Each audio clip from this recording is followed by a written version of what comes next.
Joe Biden told allies that Kabul would be stable. The Los Angeles Times attacks Larry Elder. Plus, we'll hear from our special guest, Mark Tapscott. All that and more. I'm Bobby Eberle. This is a Saturday live stream. God bless the United States of America.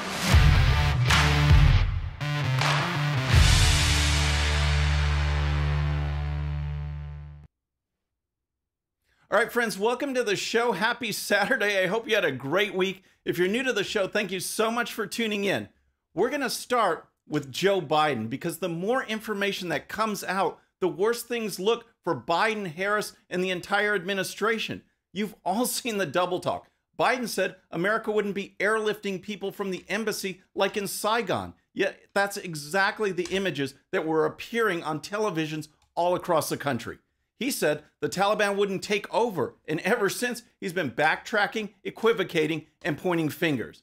But that's just here in America. Allies across the world were left blindsided by the hasty and ill-planned actions of the Biden administration. And not only that, foreign leaders were told that Afghanistan's capital of Kabul would be secure.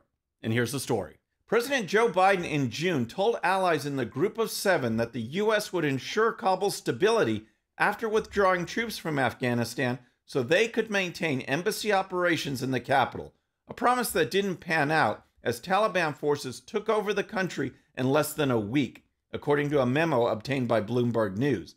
The British embassy has since been evacuated and the U.S. embassy is also shuttered. The chaotic exit has left allies frustrated and puzzled. I think that what has happened shows that Europe needs to develop this famous strategic autonomy in order to be ready to face challenges that affect us eventually. European Union High Representative Josep Borrell, a Spanish politician who now leads the bloc's diplomatic corps, told reporters. It's just one example after another of Joe Biden not being able to handle the job. Thousands of Americans are stranded. Allies are scrambling to evacuate their embassies, and it's not just the British. Here's more. German politician Armin Laschet, the heir apparent to outgoing German Chancellor Angela Merkel, described the situation as the greatest debacle that NATO has seen since its foundation, and it is an epochal change that we are facing.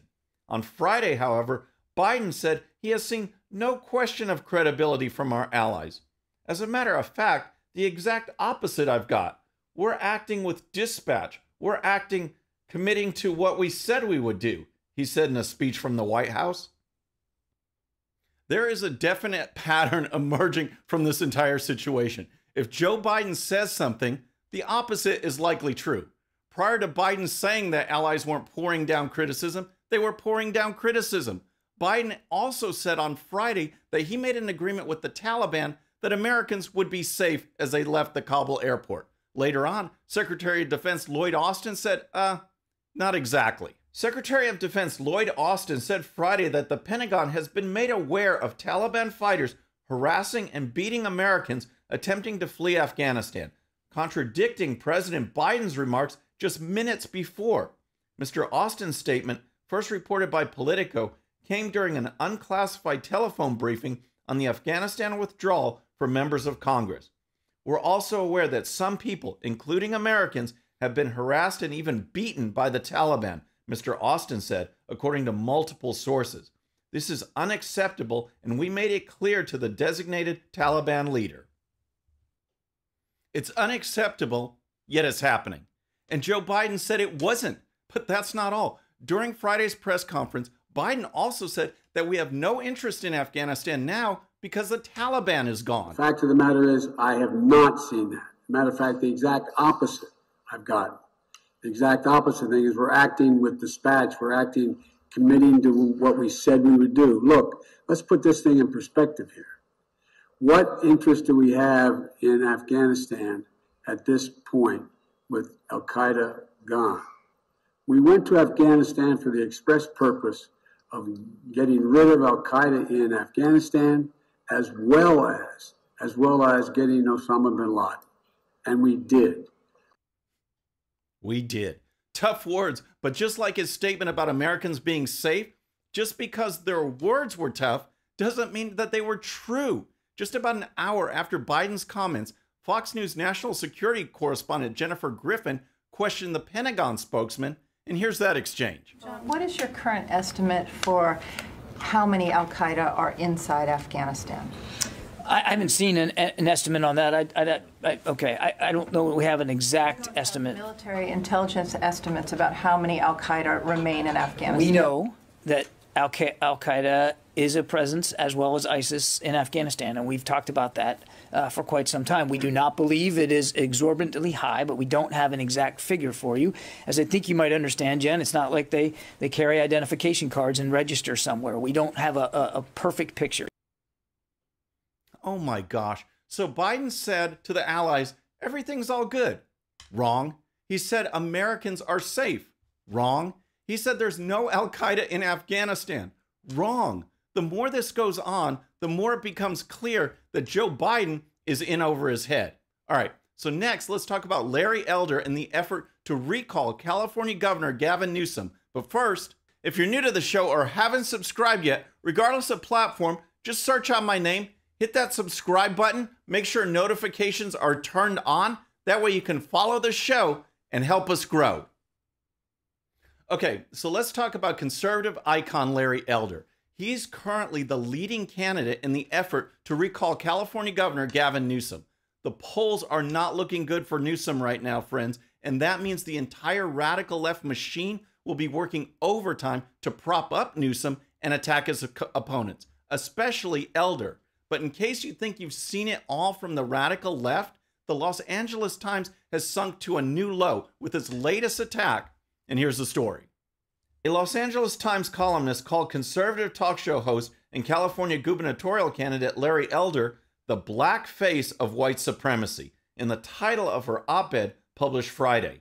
Larry Elder smiled the smug smile of a black conservative who could very well be liberal California's next governor. Erica Smith began her op-ed.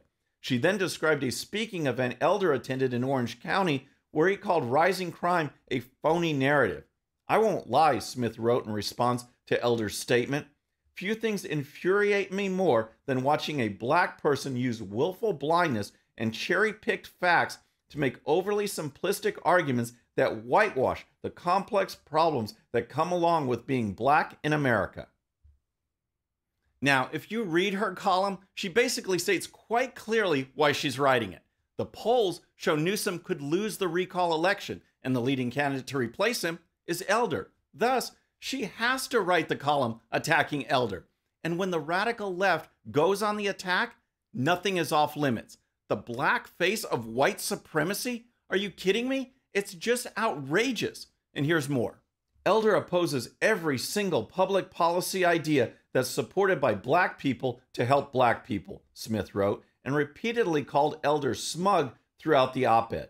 Smith also claimed Elder does not believe systemic racism exists, then criticized Elder for sharing statistics that black people are more likely to kill each other rather than root out racial bias in policing by requiring more transparency and accountability from officers. So according to the left, if you're black, you can only think one way. You can only act one way. The fact that Larry Elder is a conservative is like a vampire being doused with holy water. The leftist just goes into this painful freakout. But as I said, we knew this would come. If Newsom had clear sailing, then people like Elder would just be ignored. But now the left feel that the threat is real and they're on the attack. The recall election is neck and neck, but the trend is moving against Newsom. The election is September 14th, and we'll see what happens. All right, so next we have our special guest, Mark Tapscott. Mark is an award-winning journalist who first started with the Washington Times. He now serves as the congressional correspondent for the Epoch Times.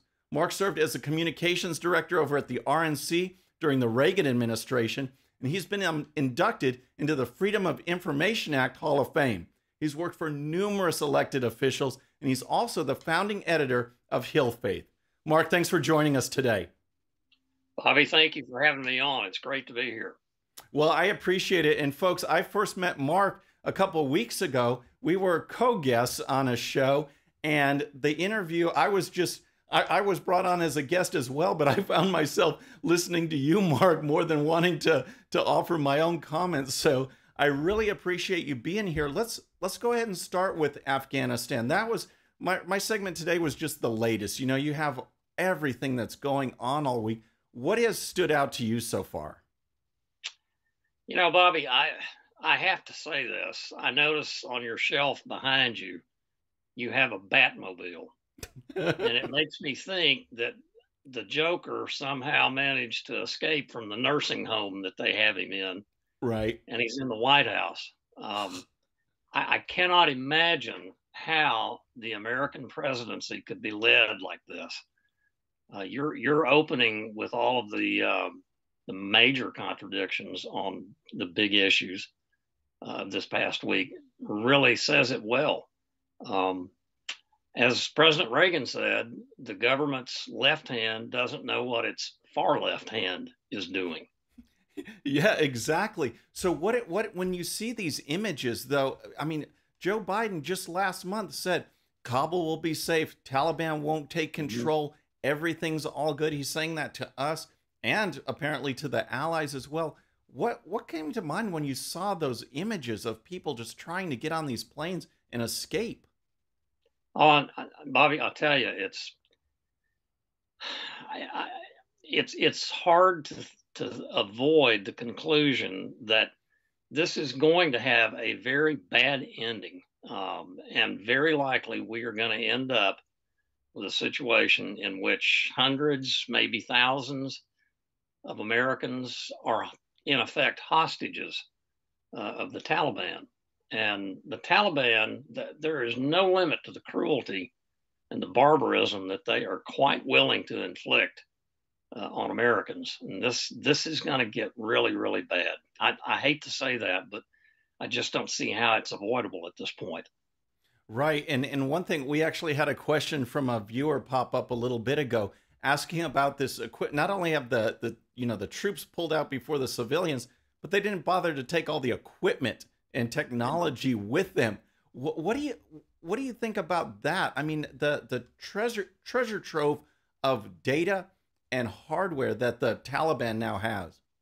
Oh, it's, when we abandoned Bagram Air Base at midnight without telling the Afghans or anybody else that we were leaving it, I thought to myself that this has got to be one of the all-time stupid decisions that's ever been made by American leadership, because without Bagram, we don't have leverage.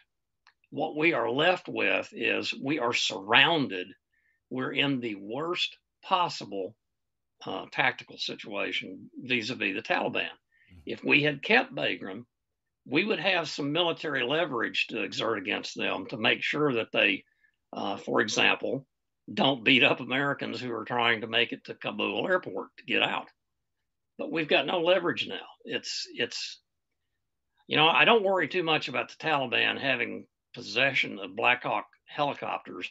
What I do worry about there is they're going to ship them to China, and China will then be able to disassemble them, reassemble, and understand exactly what their weaknesses are.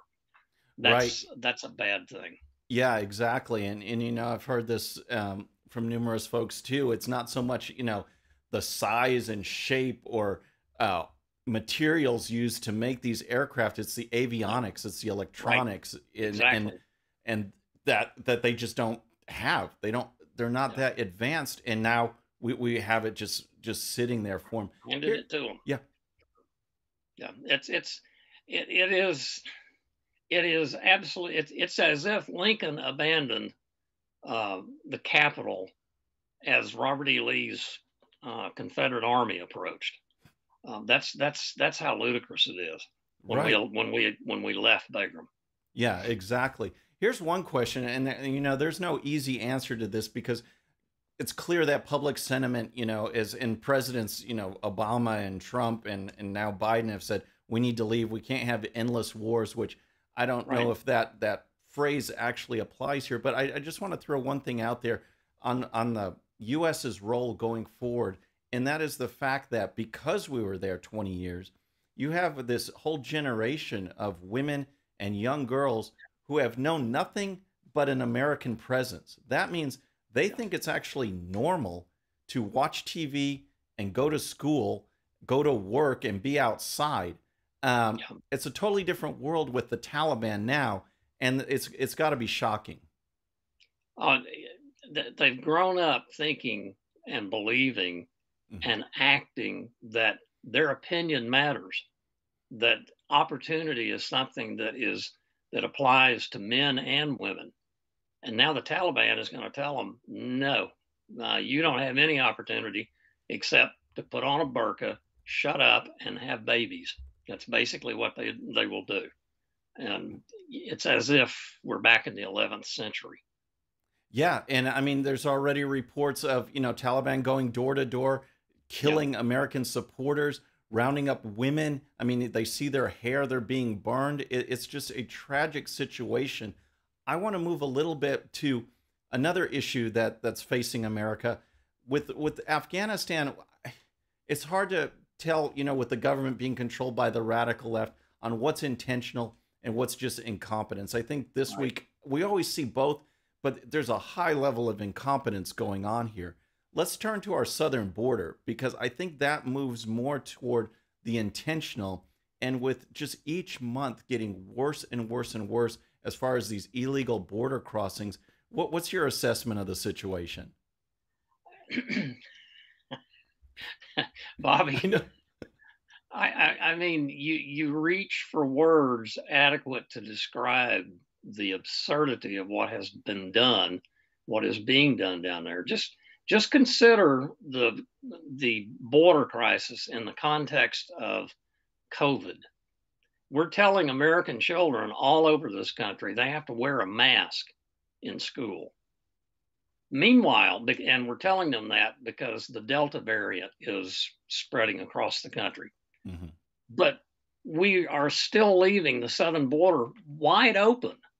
And, the best estimates that we consistently hear are that 30 to 40% of these folks who are coming over the border are COVID positive. So, again, the government doesn't know what it's doing. If you're really that concerned about containing and eliminating COVID, close the southern border. Stop letting more people who are infected come into the country. But yeah, it's outrageous, because you see these reports. They're not being checked. They're being flown off and bussed to states across the country. And is it any wonder that is, I mean, it's got to be a contributing factor to numbers going up, and they're not even testing. And yet all of a sudden they're trying to shame, states like Texas and Florida. Right. Absolutely. I did some reporting on this past week. Excuse me. There's a number of Republican senators and representatives who have been, can't say demand, because they can't really demand anything being in the minority, but they've been insistently asking the Department of Homeland Security, tell us where you're sending all of these immigrants. The Department of Homeland Security is busing them and flying them to cities all over the country and not telling the local authorities, by the way, we just increased your population by some 100 or 1,000 of people who may be positive COVID, or other things that we don't know about. And many of them that, are coming in have criminal records. And Department of Homeland Security they won't even acknowledge that these senators and representatives are asking for this information. Right. So what do you think is the end goal there? I mean, what is going on with this situation? Well, if I assumed rationality on the part of the left, which is not always a good assumption, you would think that it would simply be they assume most of these folks coming in are going to vote Democrat. They're going to vote for the kind of candidates that the left expects to put up through the Democratic Party. That's maybe not a good assumption based on what we've seen in Texas politics, for example. And the more the country has problems created by, in effect, socialist government in Washington, the more a lot of those folks are going to say, wait a minute, we wanted to come to a country that was free and that has opportunity and that has free enterprise and people have rights to speak their mind. That's not what you're giving us now. You're taking all of that stuff away from America. That could be a very different outcome. Yeah, that's a great point, because we see it. I mean, down in the border here in Texas, a town with 80 to 90% Hispanic population just elected a Republican mayor. And you see the trends. You're absolutely right. And I think the more the left goes left, you know, you said that what the left and the far left hand are doing, it's a turnoff to Hispanics. I'm half Hispanic, and I get feedback from my relatives all the time. And this idea that the Democrats, they have totally misjudged the Hispanic population. But this is just a crisis right there. But so we have Afghanistan, we've got the border. What's your overall assessment of these 8 months of Joe Biden so far? What is he what you expected, or give me your thoughts on that? Bobby, he's worse than I expected. I mean, I am incredulous. I mean, I can't think of a more accurate word, because decisions like opening the border, keeping the border open, the decision to pour trillions of dollars into an economy, knowing that that's going to cause inflation, and inflation hurts the lower income classes more than it does the rich. The decision to abandon Bagram the way we are, you know, I can go on and on and on. It's just one bad decision after another, and at a certain point, you know, it's even beginning to become clear to people on the left. We were chatting before the show, right, about you know, some of the people in the Biden administration beginning to put some distance between themselves and the president. Mm-hmm. That process is very likely going to continue and to become more clear, and it's gonna be a very rough road between here and November 2022. Yeah, I think there's some political dynamics that are just absolutely fascinating. I mean, I grieve for the country and the position we're in. From the political point of view, you have those officials, these cabinet members that I think are going to be taking cover. And then on the other side, you have the media that wanted Biden more than anything. They definitely don't want a Republican in there. But now it's gotten so bad. How bad do things actually have to get that the left media are asking questions and making comments about this team? Yeah. You know, I noticed in Biden's very brief news conference yesterday, his presser, some of the questions that were being asked, especially the guy, I don't know him, but he's with NPR, and I believe the woman from ABC, they were asking for the first time. This is the first time in 7 months that they are beginning to ask tough questions. And I have a suspicion that process is going to intensify.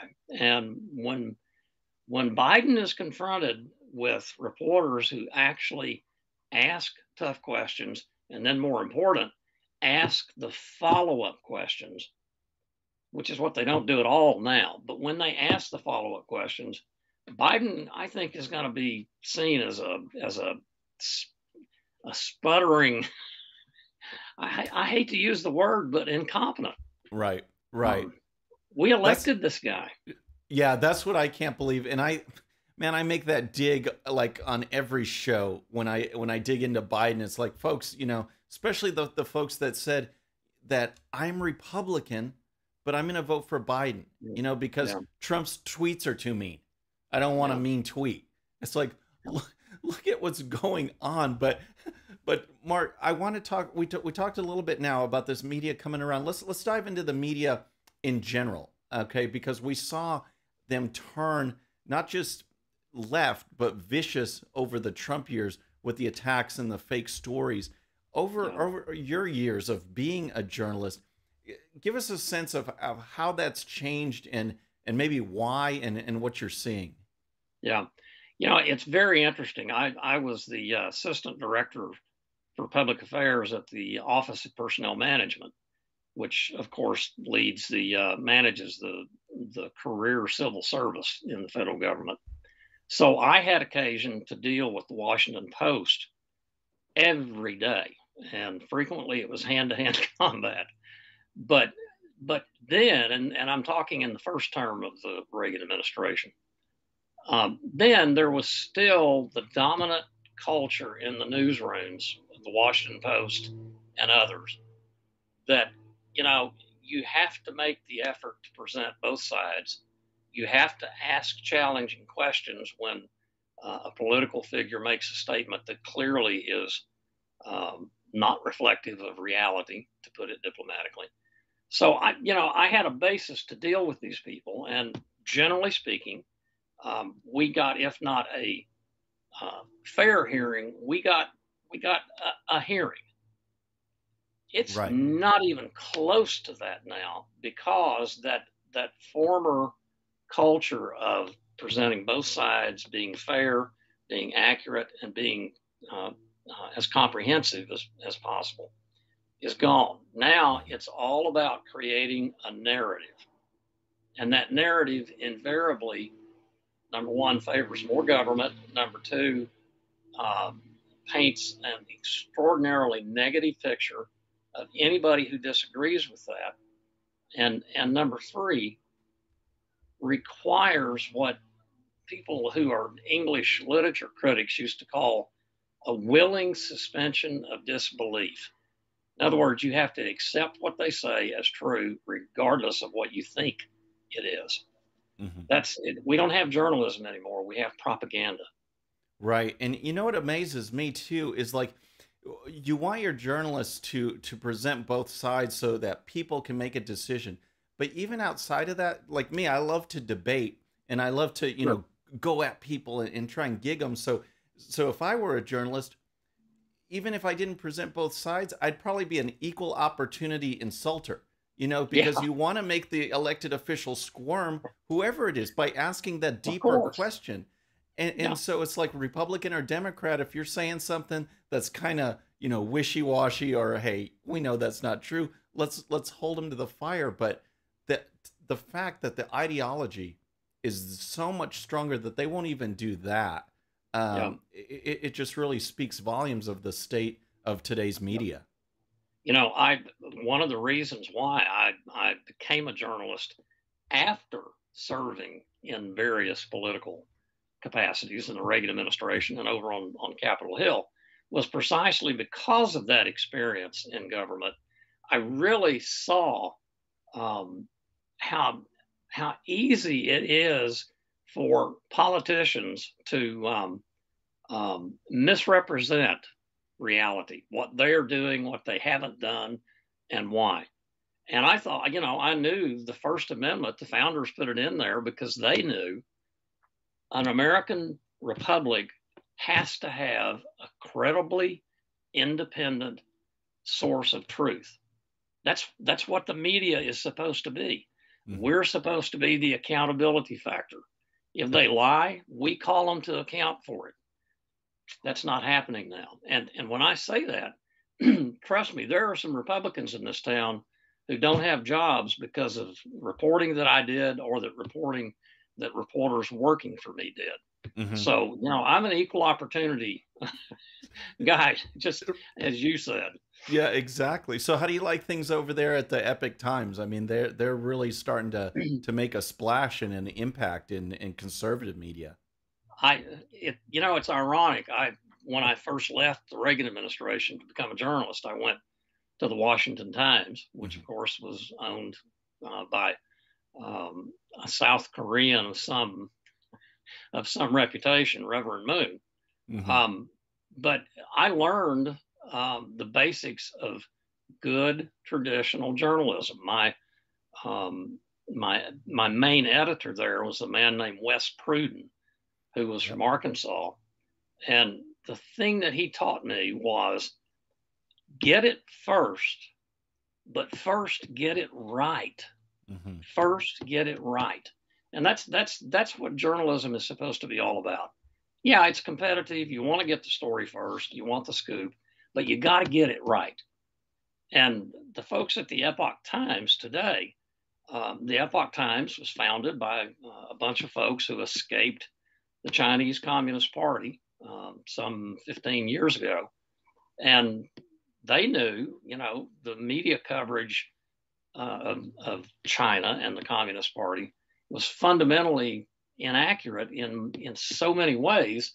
So they said, well, let's start up a news source and we'll report it accurately.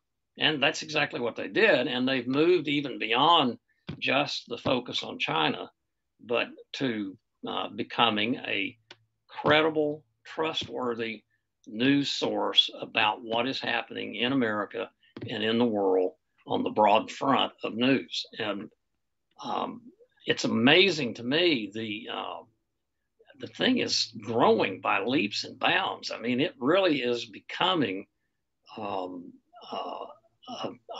source, or not a source, but a powerful influence in Washington, D.C.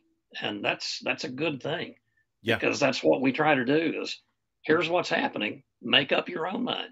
Right, exactly. Hey, Mark, we actually have a few questions in. I'm looking down at my list, and you were talking about, the Chinese Communist Party in relation to Afghanistan. One of the things that's always bothered me with this push towards green tech and the fact that we were energy independent is the fact that, like, with these rechargeable batteries, the minerals in production are owned by China. So how long do you think it is before China starts making, moves into Afghanistan just to control the minerals? Bobby, I would be dumbfounded if there are not already Chinese mining engineers in Afghanistan on site. That they have had some access heretofore in the areas controlled by the Taliban for some time. And now they're going to have basically the run of the place.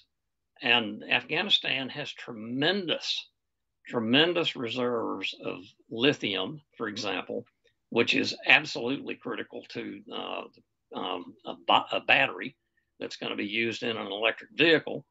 And, oh, by the way, according to President Biden, America is going to become dependent on electric vehicles. By 2030, half of all the vehicles that are sold in America, he says, are going to be powered with electric batteries. That's going to be an absolute bonanza for the Chinese because they own 80% of the world's production capacity to make those batteries. So, right. You give China control in Afghanistan for the minerals, they're going to go from 80% to who knows what percentage. Exactly. But we're giving them a monopoly is what we're doing. It's amazing that the left is so short-sighted. I mean, they're just so blind to their own agenda that they don't see any ramifications past their talking point, what this will actually do. I mean, no one liked it when we were energy independent and, anything that was going on in the Middle East, we'd freak out. Now we became energy independent. Sorry if I used the wrong word. And now we're going back and we're going to push electrical and renewable that is controlled by China. And the Chinese, the left just thinks that's the coolest thing. Yeah. One other question before you go is back on Afghanistan. We're talking about the incompetence of the Biden administration. And when I went back to the border, I talked about some of that was purposeful. Is there any of what's playing out in Afghanistan that you think is driven by the left? Is this utter incompetence, or is there something to be gained by the left, the way this collapse is going down and the way the allies are reacting and just our just sudden collapse of what's going on over there? I think since especially the Obama era, it has been very clear, and the left, folks on the left are much more forthright about it now than they were 20 years ago. They believe America is, on balance, an evil influence on the world stage and needs to be cut back down to size. And I really do believe that they can rationalize, well, we're doing this because we're humiliating America in Afghanistan, for example. It's hard now, and Biden talks about how, you couldn't do it without chaos erupting. But in the back of their mind, they're thinking, but the world will be better when America is not such a big superpower. Mm-hmm. That's how they rationalize it. But the reality is, no, the world will be profoundly worse when you turn it over to people like the Taliban, the Chinese Communist Party, the Russian regime led by Putin. The world will be much worse. Right. Yeah. I mean, this situation is just so tragic. And the motivation of the left. I mean, Biden's rhetoric as soon as he came into office was bringing down America. It's not an America first agenda at all.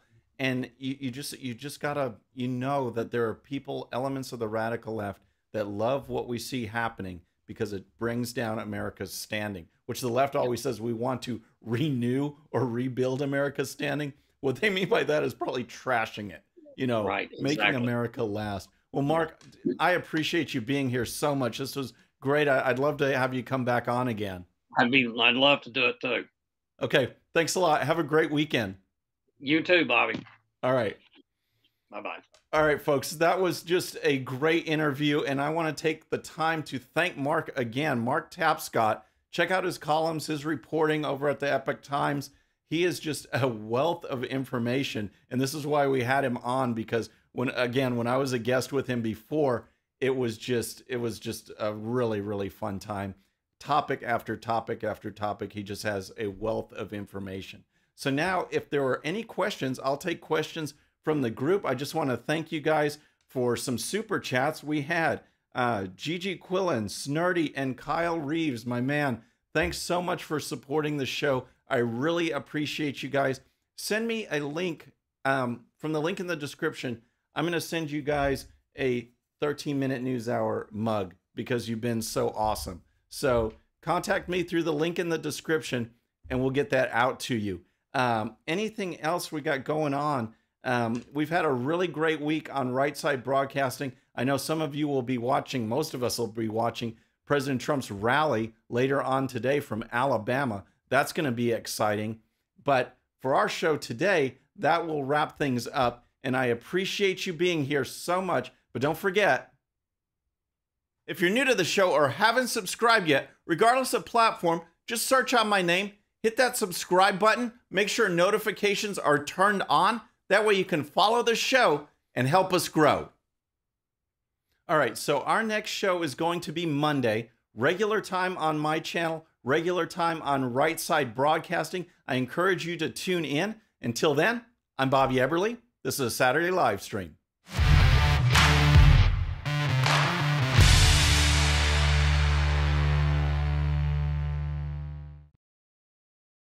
Okay, friends, thanks so much for watching. And before you go, please hit that subscribe button, hit that bell so you'll be notified. And here's a special video just for you so you can watch even more of the 13-minute news hour. And don't forget to check out GOPUSA.com for the best in conservative news and commentary. We'll see you next time.